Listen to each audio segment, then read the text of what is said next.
ഇപ്പോൾ ഈ ക്യാൻസർ ഒരു ജീവിതശൈലി രോഗം ആണെങ്കിൽ സാധാരണഗതിയിൽ അപ്പം എങ്ങനെയാണ് ഈ കൊച്ചു പിള്ളേർക്കും ഇത് വരുന്നത്? ജീവിതശൈലി രോഗമാണ് കൊച്ചു പിള്ളേർക്ക്. അത് നമുക്ക് നാച്ചുറലി കൊച്ചു പിള്ളേരുടെ ജീവിതശൈലിയിൽ എന്ത് തെറ്റ് വന്നിട്ടാണ് എന്ന്. കൊച്ചു പിള്ളേരുടെ ജീവിതശൈലി ആ കൊച്ചിന്റെ ഫസ്റ്റ് സെല്ല് വരുന്ന എവിടുന്നാ? അച്ഛന്റെ സ്പേമും അമ്മയുടെ എഗ്ഗും കൂടെ മീറ്റ് ചെയ്താണ്. ആ ജെനറ്റിക്സ് ആണ് കുഞ്ഞിന് കിട്ടുന്നത്. അപ്പൊ അച്ഛന്റെ ജെനറ്റിക്സിൽ ഓൾറെഡി ഡാമേജ് ഉണ്ടെങ്കിൽ, പ്രിഡിസ്പൊസിഷൻ ഉണ്ടെങ്കിൽ, അല്ല അമ്മയുടെ ജീൻസിൽ പ്രിഡിസ്പൊസിഷൻ ഉണ്ടെങ്കിൽ അത് വരാം. പക്ഷെ സാധാരണ കൊച്ചു കുട്ടികളിൽ വരുന്ന കണ്ണിൽ വരുന്ന ഒരു ന്യൂറോബ്ലാസ്റ്റോമ, അതുപോലെ ബ്ലഡ് സെൽസിലൊക്കെ വരുന്നുണ്ട്. അതൊക്കെ ഒരു പരിധി വരെ നമ്മളുടെ പേരൻസിന്റെ ജെനറ്റിക്സുമായിട്ടും അവരുടെ ജീവിതശൈലിയായിട്ട്.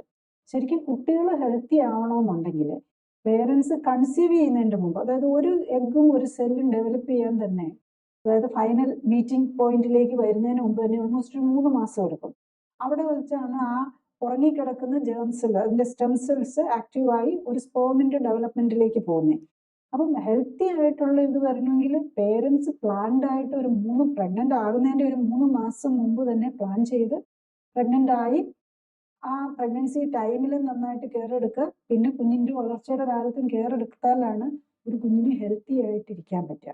അപ്പം അവിടെ വന്നിരിക്കുന്ന എന്തെങ്കിലും ഹെൽത്തിലെ പ്രോബ്ലംസ് വരാം.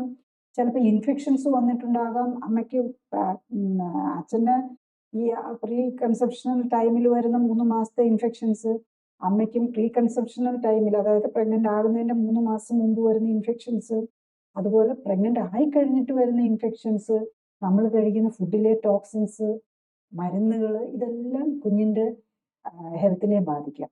അപ്പം അത് നമ്മൾ പലപ്പോഴും കണ്ടിട്ടുണ്ട്. അപ്പം ഞാൻ ഓർക്കുന്ന ഒരു പേഷ്യന്റ്, അവരുടെ ഹസ്ബൻഡിന് ഒരു ന്യൂറോബ്ലാസ്റ്റം, ബ്രെയിനിൽ വരുന്നൊരു ക്യാൻസർ ഉണ്ടായിരുന്നു. അതിന് കീമോതെറാപ്പി ഒക്കെ എടുത്തിരുന്ന ഇവര് കീമോതെറാപ്പി ഒക്കെ കഴിഞ്ഞു. പേഷ്യന്റ് ഒക്കെ അവര് സർവ്വം മാറിയെന്നും കരുതി പോയി കല്യാണം കഴിച്ചു. കുഞ്ഞ് പ്രഗ്നന്റ് ആയി. ഇപ്പൊ കുഞ്ഞിന് വന്നു കഴിഞ്ഞപ്പോൾ ആക്ച്വലി ന്യൂറോബ്ലാസ്റ്റോമായിരുന്നു, ബ്രെയിനിന്റെ ട്യൂമർ ആയിരുന്നല്ലോ.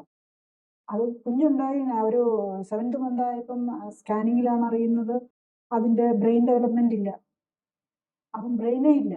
അപ്പം അത് അങ്ങനെയൊക്കെ വരാം. അതായത് ആ കീമോതെറാപ്പിയുടെ ഇഫക്റ്റ് ആണ്. അത് ശരിക്കും പ്രഗ്നന്റ് ആയി കഴിഞ്ഞിട്ടില്ല, അല്ലെങ്കിൽ അതിന് മുമ്പല്ല. അദ്ദേഹം എടുത്തത് ശരിക്കും വർഷങ്ങൾക്ക് മുമ്പ്, 1 or 2 years ബാക്കാണ് ഈ കീമോതെറാപ്പി ബ്രെയിൻ ക്യാൻസറിന് വേണ്ടിയിട്ട് എടുത്തത്. സോ അതൊക്കെയാണ് നമ്മൾ മനസ്സിലാക്കേണ്ടത്. അപ്പം കുഞ്ഞുങ്ങൾക്ക് വരുമ്പോൾ അത് നമ്മളുടെ പേരൻസിന്റെ ലൈഫ് സ്റ്റൈലും അവരുടെ ജെനറ്റിക്സും എല്ലാം ആണ് അതിനകത്ത് ഘടകമാകുന്നത്. കൂടുതൽ അറിയാൻ ലിങ്ക് ക്ലിക്ക് ചെയ്യുക. കൂടുതൽ വീഡിയോകൾക്കായി സബ്സ്ക്രൈബ് ബട്ടൺ അമർത്തുക.